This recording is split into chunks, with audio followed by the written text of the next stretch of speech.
What if the quietest moment of your life held the loudest truth you'd ever hear? That question didn't whisper, it screamed, right after Mr. Blackwood, with a voice like dried leaves crumbling in autumn, read the final lines of the will. 20 years. 2 decades of nurturing her damn roses, her prize-winning orchids, her finicky exotic ferns, and all I got was a footnote. The bulk of her botanical legacy, the sprawling Ainsworth Gardens, the research, the very house I'm standing in, all of it went to Cousin Julian. Julian, who probably thought a perennial was a type of recurring illness. What do you do when a lifetime of loyalty is answered with a shrug from the grave?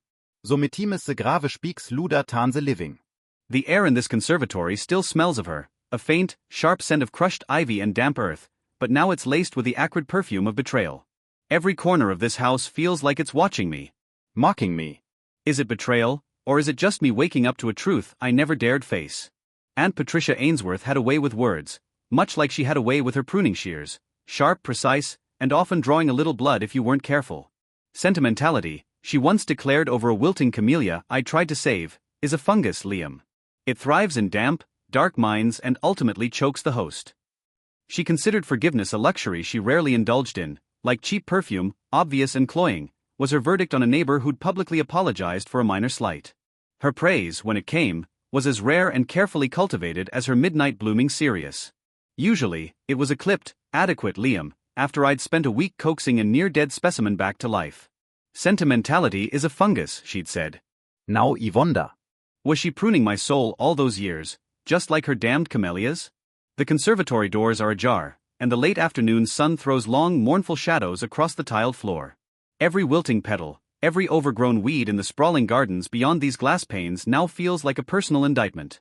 20 years ago, I'd put my music on hold, the scholarship to the conservatory, the dusty piano in my old room a silent testament, to care for her after her first stroke.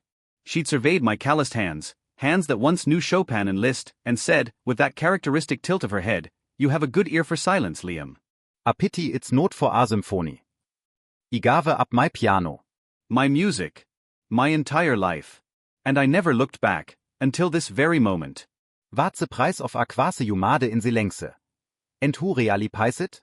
That particular echo, sharp and barbed, has played on repeat in my head for days. The lengse. Yes, I'd become an expert in her silences, in the unspoken demands of her ailing body and her even more demanding flora. I find myself drawn to her old potting shed, a place that was more laboratory than outbuilding. The air here is thick with the scent of peat and old terracotta. Her antique seed cabinet, meticulously organized, stands against one wall. One drawer, labeled Hybrid's Final Selections, was always kept locked. She'd said it contained her most volatile experiments. I'd never had the key, never dared ask. But now, tucked inside a dusty gardening almanac on her workbench, I see it, a small tarnished brass key. And beside it, a crisp, cream-colored envelope, bearing the embossed letterhead of Blackwood, Thorne and Associates. The same solicitors. The key. The envelope. Her last riddle. What truth hides in a locked drawer and a sealed letter? Too late to rewrite anything, but just in time to ruin everything. My hand trembles slightly as I reach for it. My heart does a slow, painful retreat, bracing for another blow. This envelope isn't thick. It's a single sheet. I unfold it. The cold, formal language leaps out, a stark contrast to the living, breathing chaos of the gardens she'd loved. A codicil, it begins, to the last will and testament of Patricia Eleanor Ainsworth. I knese mein will. She'd read parts of it to me years ago, casually, as if discussing the weather, hinting that the Ainsworth horticultural legacy, her life's work, would be in my care. This codicil, dated just a month before her final decline, is brutally concise. To my nephew, Liam Alastair Donovan, I read, the words blurring slightly, in recognition of services rendered during my later years, I bequeath a modest stipend of $10,000. Services rendered. $10,000. Watering cans. Turns out I wasn't a nephew, I was just staff with sentimental value. The Victorian watering cans. My gaze falls on one perched on a high shelf, a grotesquely ornate thing with a chipped spout she'd always found hideous but kept for irony. Before I can think, my hand shoots out, not to take it, but to send it crashing to the stone floor. The porcelain shatters, the sound echoing sharply in the suddenly too quiet shed. Clear, crisp. Shorter, yet more satisfying than any thank you I'd never actually heard from her lips. I smash the can. It shatters like a memory too sharp to hold. Sometimes, the only honest sound left, is the sound of something breaking. For a moment, the act of destruction feels like the only honest thing in this Wohledam Karade. Aunt Patricia once told me, snipping a perfectly formed but scentless rose, some blooms, Liam, are all form and no substance. Beautiful to look at, but ultimately hollow. I stare at the shards of porcelain, the rustic charm, now a pile of glittering, meaningless fragments. My ear for silence, she'd said. Now I truly understood. She hadn't needed my ear for her symphonies, or my hands for her gardens. She'd needed my silence, my endurance, for her meticulously planned vanishing act from my future. And I, apparently, was the hollow bloom. She didn't want my music. My laugh. Not even my grief. She wanted my silence. And she got it. Until now. The silence after the shatter was heavier than any word Aunt Patricia had ever spoken. And she'd wielded silence like a scalpel. Each shard of the grotesque Victorian watering can I just sent crashing to the stone floor wasn't just porcelain, it was a razor-edged fragment of a memory, a crystallized moment of my 20 squandered years. What did 20 years of devotion buy you these days? Apparently, a collection of hideous, albeit antique, watering cans and a dismissive $10,000. The irony would have made Patricia herself crack a thin, satisfied smile. I swept the glittering debris into a dustpan, the scrape of metal on stone a harsh counterpoint to the years of tiptoeing I'd done around her moods. You have a good ear for silence, Liam, she'd once said, her voice as dry as the pressed poppies in her botanical journals. I should have retorted, and you, Aunt, had a talent for creating it. But I hadn't. I never had. That was my specialty, swallowing the bitter retorts, composting the resentment.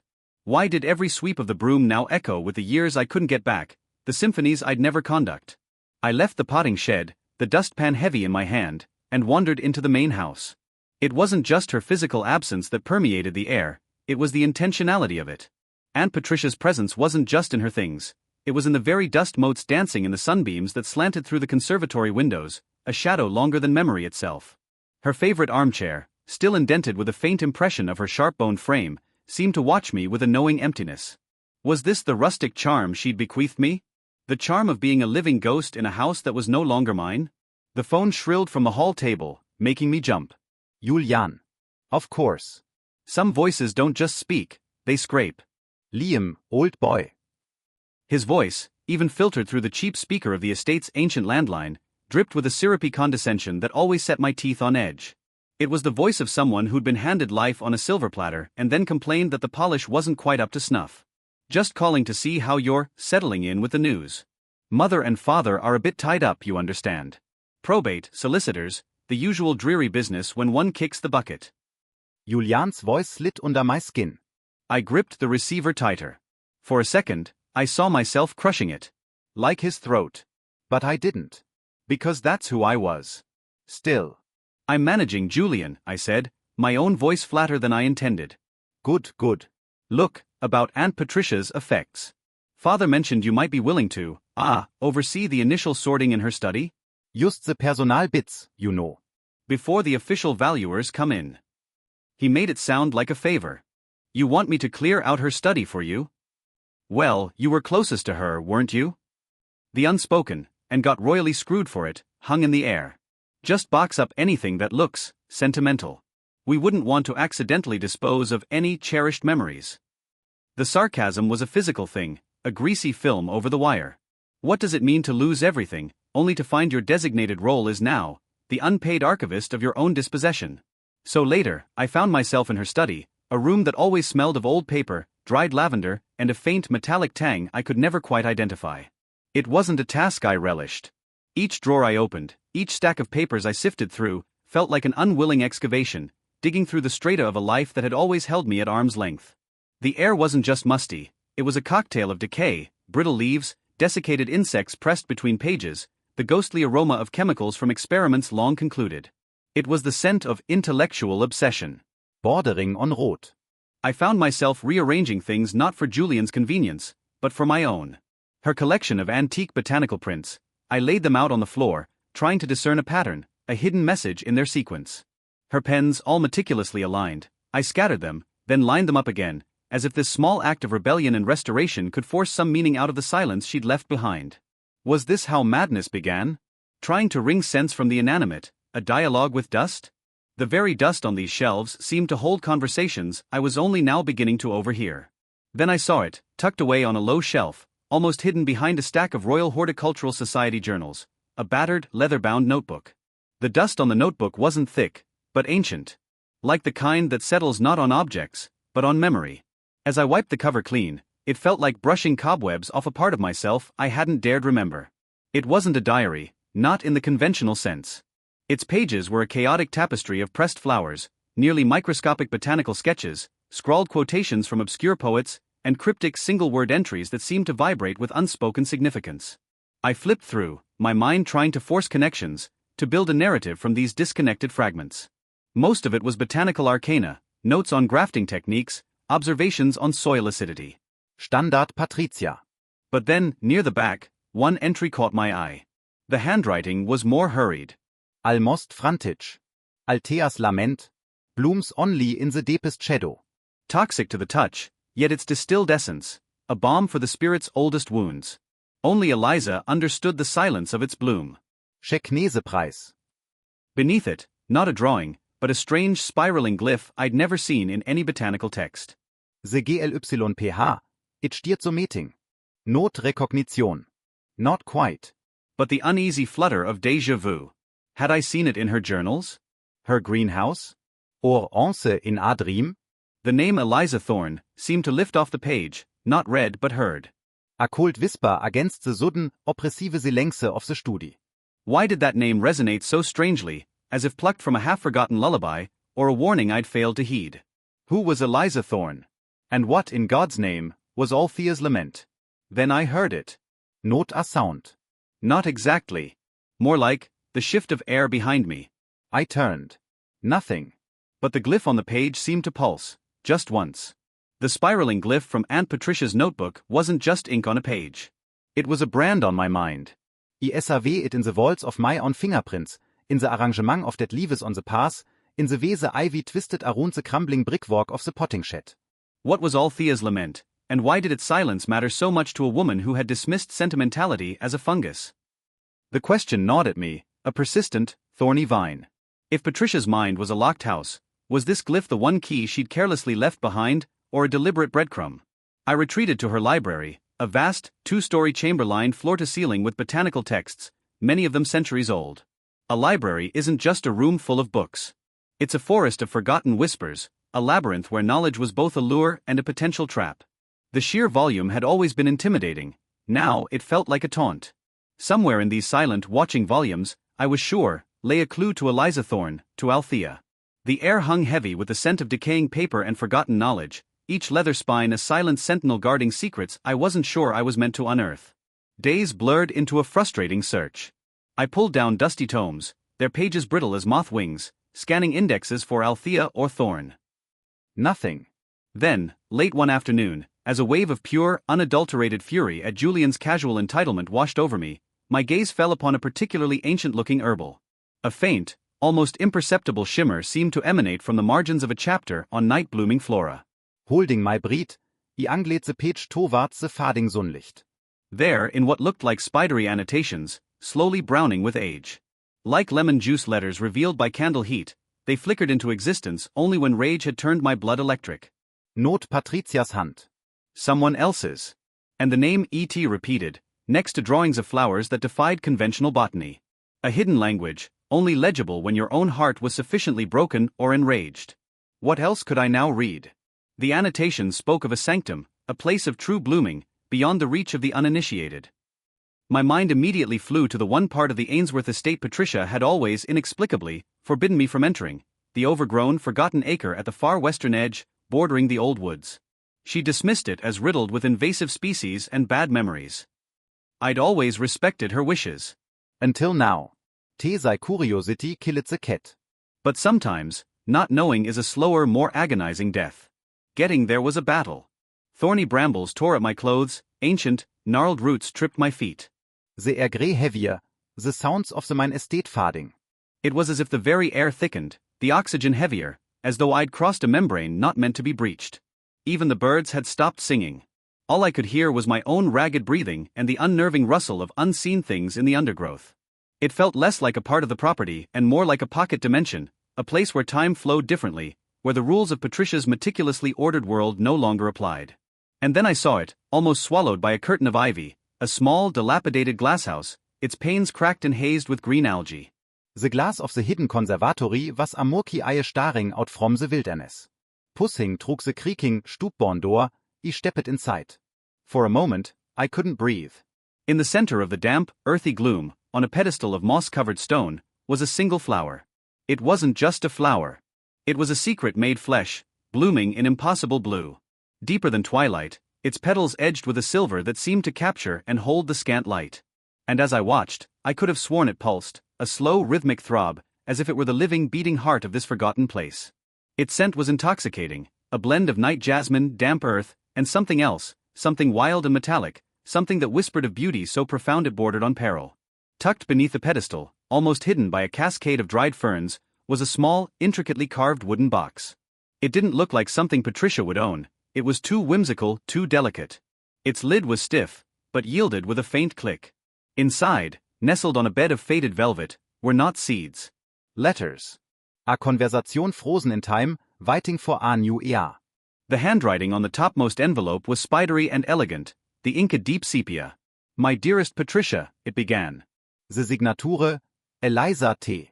I sat on the damp stone floor, the impossible blue flower pulsing softly beside me, and began to read. The letters weren't just correspondence. They were a passionate, sometimes fearful dialogue between two brilliant, obsessive women. Eliza's letters didn't just confide, they confided with a kind of longing that bordered on possession. Patricia had once told me love was a weed. Perhaps this was the one she never dared uproot. They spoke of Althea's lament, their shared creation, a hybrid of unparalleled beauty and, it seemed, unsettling properties. She responds to emotion, Patricia, Eliza wrote in one. To grief, she offers solace. To anger, a strange, cold fire. We must be cautious. She is a mirror, and some reflections are too dangerous to gaze upon. Have you ever held a secret so potent it felt like a living thing, breathing in your hands? The final letter, dated decades ago, was from Eliza. Her script was shakier, edged with a palpable fear. He suspects Patricia. Julian. He saw the preliminary sketches. He spoke of propagation of markets. He doesn't understand Althea's silence, her sacred stillness. Julian must never inherit Althea. He lacks the necessary restraint. The true legacy lies in its silence, Patricia, not its propagation. Protect her. As you would protect your own heart. The paper trembled in my hand. This wasn't just about a flower anymore. This was a legacy of silence. And its echo had just found me. Protect her. The words weren't just Eliza's plea. They were a mantle heavy and terrifying, settling on my unwilling shoulders. And in that moment, with the impossible flower beating softly beside me like a second heart, I realized. Patricia hadn't just left M's house. She'd left me the question. And I was no longer allowed to walk away from it. Eliza Thorne's letters weren't just ink, they were a haunting. And Patricia'S silence? It was a command. More than once, I woke with a start, the scent of Althea's impossible bloom thick in my room, Patricia's voice echoing in the pre-dawn quiet. Some truths, Liam, are best left to bloom in darkness, and die there. Was it memory, or was the house itself trying to warn me? A psychic failsafe against prying eyes? My days became a fevered descent into the life of Eliza Thorne. The internet offered fragmented clues, a brilliant botanist, a rising star in the 70s, then a sudden inexplicable withdrawal from public life, followed by whispers of unorthodox experiments and finally, silence. A rising star, ten noting. What silences a voice that brilliant? And why did Patricia hold onto that silence so fiercely? Each new article, each grainy photograph of a younger, fiercely intelligent Eliza, felt like unearthing another stone in a cairn marking a forgotten tragedy.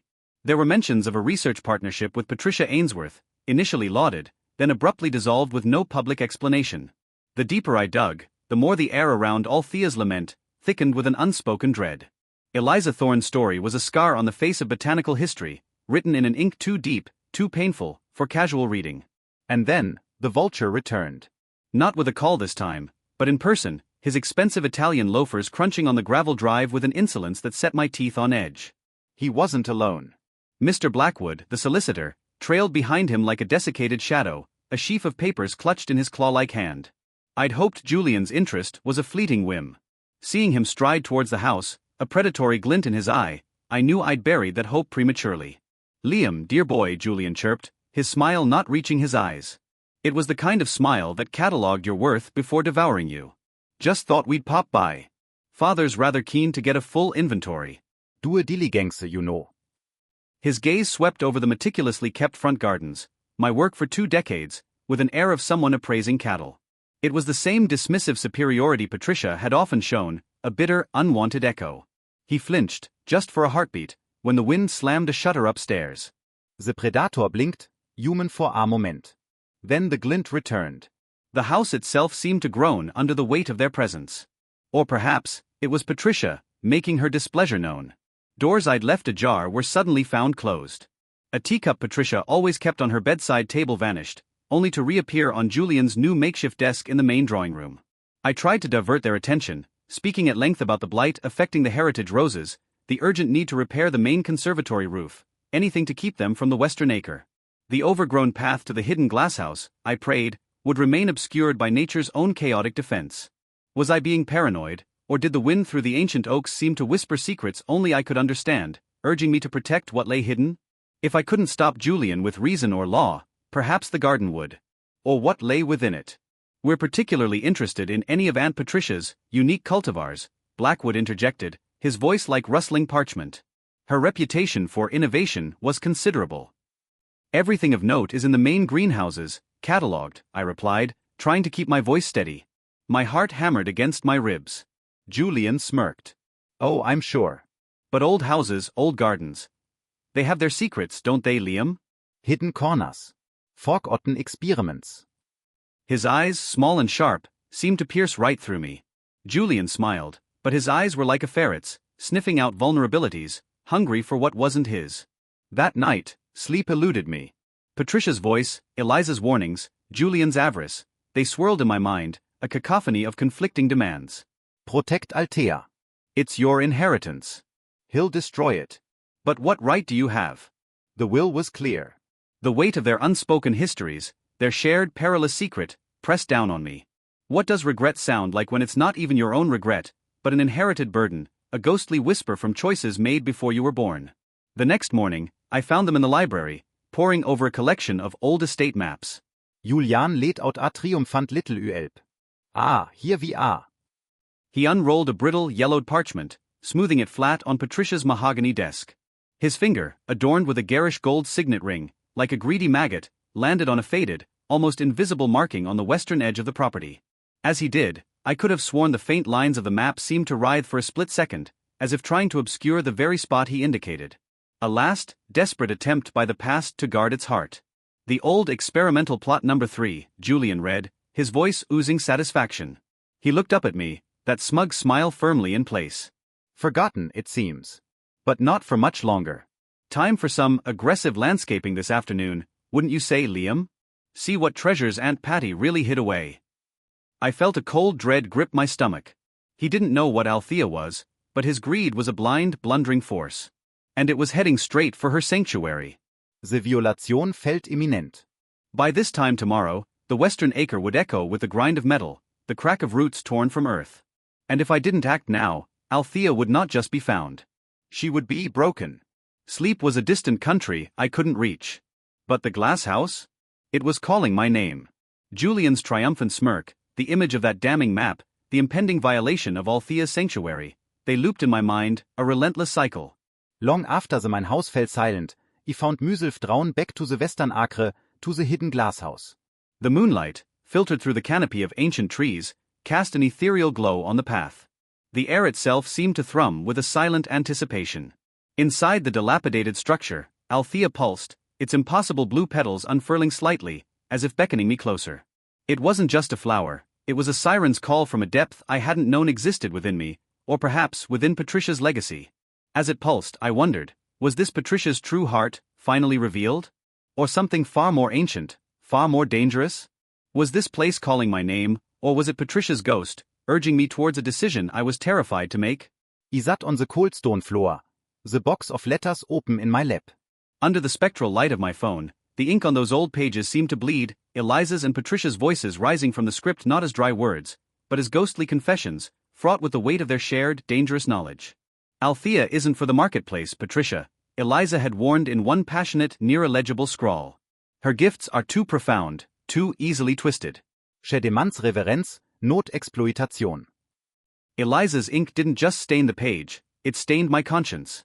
Another letter, this one from Patricia, spoke of the burden of beauty, of the terrible responsibility that comes with nurturing something so potent, so capable of healing, yet so vulnerable to greed. The glasshouse, once a secret I'd stumbled upon, now felt like a crucible, a trial chamber where their long-dead anxieties and my present dilemma converged. I remembered Aunt Patricia, not the acerbic critic, but the obsessive botanist, her eyes alight with a rare fervor when discussing the delicate balance of an ecosystem. Sometimes, Liam, she'd said, her voice uncharacteristically soft as she deadhead to wilting rose, the kindest cut is the one that seems most brutal. Ju prune avese sickness tu savese vole. Sentimentality has no place in a true gardener's heart. The kindest cut, she'd said. But what if the sickness wasn't in the bloom, but in the hands reaching for it? Her words, once just another of her sharp pronouncements, now echoed with a chilling relevance. What was the sickness here? Julians avarice? Or mai en paralyzing indecision? What was the whole I was meant to save? Which was the greater terror, Julian's predictable greed, or the unknown consequences of unleashing Althea's gifts upon a world Patricia clearly distrusted? The choice pressed down on me, a tangible weight on my chest, making each breath a conscious effort. Let Julian find Althea, let him hawk its gifts to the highest bidder, and I could wash my hands of it, perhaps even profit from the crumbs he might throw my way. Or what? Destroy it? Spirit it away? Entrust it to someone else? Each option felt like a betrayal, of Patricia, of Eliza, of the silent pulsing bloom itself. Patricia's acerbic pruning philosophy took on a new, terrifying dimension. What needed to be cut away here, ruthlessly, to preserve the essence?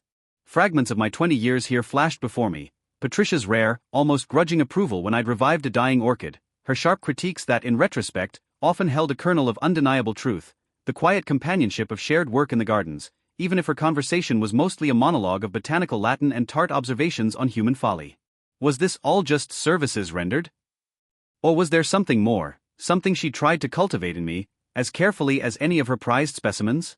A sudden gust of wind rattled the cracked panes of the glasshouse, and the Althea flower seemed to tremble, its blue deepening almost to black. The moon, moments before a clear disk, was now veiled by racing clouds. Was nature itself recoiling from my thoughts, or urging me towards a specific path? As if sensing my turmoil, the night itself seemed to hold its breath, the very air charged with the unspoken, the undecided. From the rafters above, a barn owl watched, unblinking. Silent. As if it had seen this before. My gaze fell upon a small, sharp spade leaning against the wall, its edge still caked with the rich, dark soil of this hidden place. An instrument of creation, of nurturing. Or, perhaps, an instrument of a different kind of ending. The silence in the glasshouse was absolute now, a taut, vibrating stillness before an inevitable storm. Julian would arrive with the dawn, with his lawyers, his appraisers, his aggressive landscapers. The first, pale fingers of dawn were beginning to probe the eastern sky when the decision, cold and clear, finally settled in my heart. It wasn't a grand epiphany, just a quiet, unshakable certainty. I picked up the spade. Its worn wooden handle felt strangely familiar, an extension of my own resolve, an extension of a will that wasn't entirely my own. The Althea pulsed, its silent lament, or perhaps its silent plea, filling the small space. Julian's convoy would be here soon. But I knew now what Patricia meant by the silence of its bloom, and the price of breaking it. And as the first light kissed the horizon, I paid it. Before the sun could witness it, before Julian's greed could defile it, I made my choice. The earth received its secret back.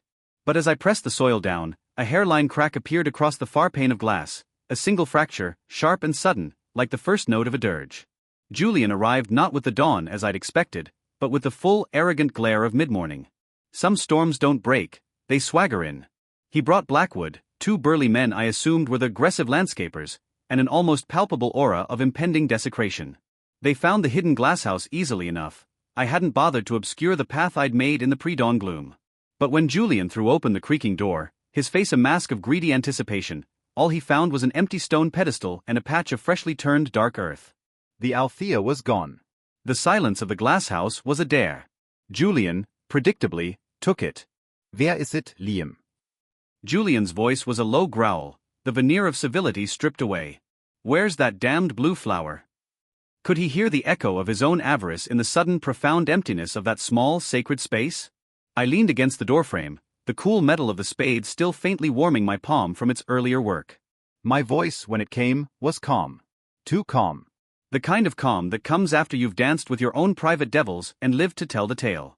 Some things, Julian, I said, and was surprised to hear a quiet strength in it that felt borrowed perhaps from Aunt Patricia herself, aren't meant for the marketplace. Some things belong only to the lengse. His face flushed a dangerous purple. Don't give me your pseudo-philosophical nonsense. That flower, that research, is part of the estate. It's mine.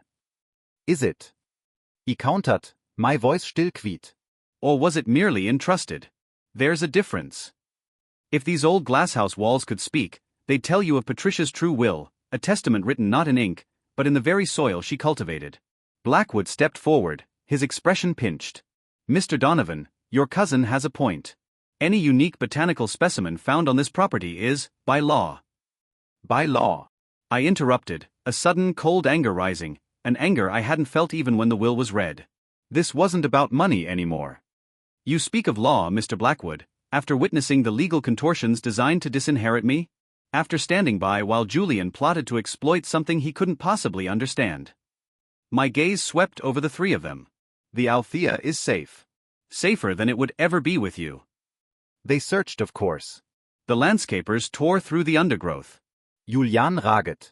But they were looking for a bloom, a commodity. They'd never understand, they were searching for a whisper.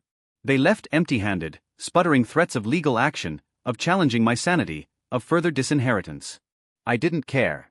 The house felt quieter after they'd gone, the air lighter. The storm had passed. And in its wake, a quiet devastation, or perhaps, a clean slate.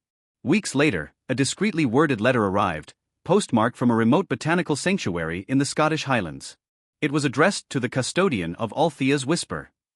Inside, a pressed, impossibly blue petal and a simple note, she has taken root. The silence is preserved. Our thanks, from E.T.'s oldest friends. Eliza Thorne's network, it seemed, was as resilient and far-reaching as Patricia had hoped. The true legacy was safe. So, the silence had its own network, its own guardians. The stipend Patricia left me was, indeed, modest. The money was modest. But freedom? Freedom often comes with a quiet price tag. Enough to fix the leaky roof of my small city apartment, enough to finally replace the strings on my cello, which had lain silent in its case for 2 decades. Tucked beneath the strings, brittle with time, was a scrap of paper. Patricia'S hand. Play what frightens you. The ink was fading, but the scrawl was unmistakable. As my fingers, clumsy at first, then slowly regaining their memory, drew the bow across the strings, I didn't mourn the lost millions or the sprawling estate. The cello didn't just sing, it wept, it raged, it forgave. The music that filled my small room wasn't a lament, it was a quiet affirmation, a reclamation of a part of myself I'd thought long dead. Julian got the dirt and the deeds. I got back my soul, note by painful rediscovered note. Sometimes, late at night, when the city outside is hushed, I think of that impossible blue flower, blooming now under a different sky, tended by hands that understood its fragile power. Aunt Patricia had been a difficult woman, her affection often barbed, her wisdom cloaked in acidity. She had, in her own way, pruned me quite ruthlessly. Yet, in her final, most enigmatic act, she had entrusted me not with wealth, but with a secret, a responsibility, a silent bequest. The bitter bloom of her will had, paradoxically, led to a different kind of flowering in my own life. Acrid liberation. A return to a self I'd nearly forgotten. Where once there was an unsettling, imposed silence, now there was a quiet music, finally played. I still don't know all the secrets of Althea's lament, or what balm for the spirit's oldest wounds it truly offered. Perhaps some legacies are meant to remain partly veiled, their full meaning an echo in the silence. Maybe Patricia knew that the greatest inheritance isn't what's given, but what's protected, what's allowed to flourish in its own time, in its own way. Even if that way is steeped in a beautiful, bitter silence. Some legacies are whispers. And sometimes, you have to become the silence to truly hear them.